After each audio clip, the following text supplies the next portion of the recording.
Hi, boys and girls. We're back for a new book. We're going to read Magic Treehouse, book number 10, Ghost Town at Sundown by Mary Pope Osborne. So there's Jack and Annie.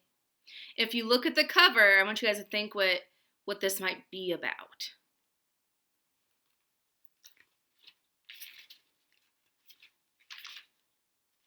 Chapter 1, How Wild.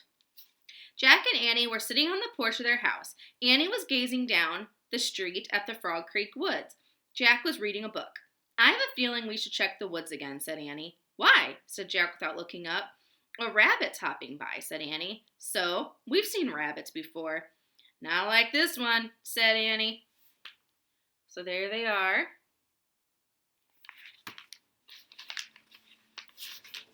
What do you mean? Jack stood up and looked with her. He saw a rabbit with very long legs hopping down their street. Soon the rabbit left the sidewalk and headed into the woods. He's a sign, said Annie. A sign of what? Said Jack. That Morgan's back, said Annie. She jumped off the porch. Come on! But what about dinner? Jack said. Dad said it'd be ready soon. Don't worry, said Annie. You know when we leave in the treehouse, time stops. She ran across their yard. Jack pulled on his backpack. Back in 10 minutes, he called through the screen door. Then he followed Annie. They hurried down their street and into the Frog Creek woods.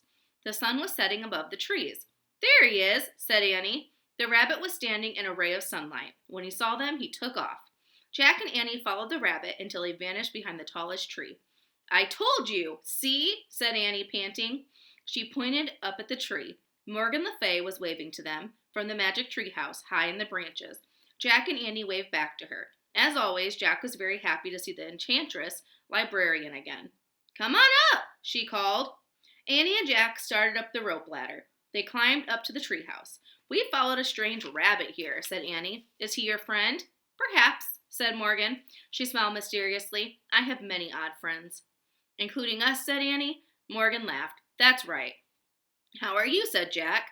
I'm still having problems with Merlin, said the enchantress, which leaves me little time to do my real work. But soon you both will become master librarians, and that will be a big help to me.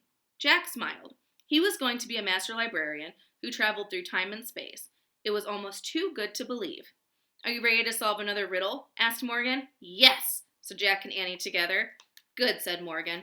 First you'll need this for research. She pulled a book from her robe and handed it to Jack.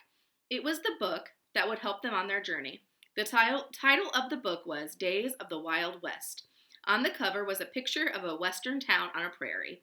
Wow, said Annie, the Wild West. Jack took a deep breath. Just how wild, he wondered. Morgan reached into the folds of her robe again and pulled out a scroll. She handed it to Annie. Read this when the treehouse lands, said Annie. Is it the riddle? Asked Jack. Yes. Then you'll only have 2 more to solve. Are you ready to go? Jack and Annie nodded. Annie pointed to the picture on the cover of the Wild West book. I wish we could go there, she said. The wind started to blow. Goodbye, said Morgan. Good luck. The treehouse started to spin. Jack squeezed his eyes shut. The treehouse spun faster and faster. Then everything was still. Absolutely still. Jack opened his eyes. Morgan Le Fay was gone. A fly buzzed around his head. All right, guys, we'll read chapter 2 tomorrow. See you later.